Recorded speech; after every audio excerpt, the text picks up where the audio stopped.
Uminom ng gasolina ang lalaking ito sa Kalinog, Iloilo. Sakay binuhos ang natirang gasolina sa kanyang katawan. Ilang saglit pa, sinilabanan niya ang kanyang sarili. Ang resulta, nagtamo siya ng second-degree burns. Base sa investigasyon, dating tricycle driver si Isagani Canha. Nawalan umano siya ng gana sa pamamasada dahil sa kagustuhang maging full-time content creator. At para raw madagdagan ng followers at tumaas sa kanyang views, naisip daw ni Canha na silaban ng katawan for the content. Sa tindi ng tinamong mga lapnos, nananatiling confined sa isang ospital si Canha. Labis daw ang pagsisisi niya, kaya may payo sa mga kapwa content creator. Hindi gid na pagsundo lang ako nga gin content ay tama gid delikado.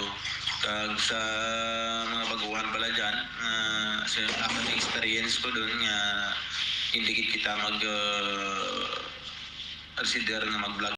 Ayon sa health authorities, marami ang masasamang epekto ng ginawa ni Canha.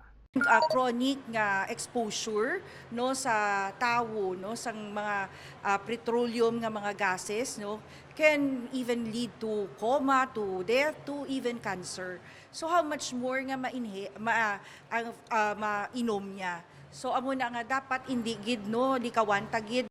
Tingin naman ng isang sociologist, dahil sa kompetisyon sa social media, marami na ngayon ang gumagawa ng content na hindi naman napupulutan ng aral ng viewers upang maka-income lang online.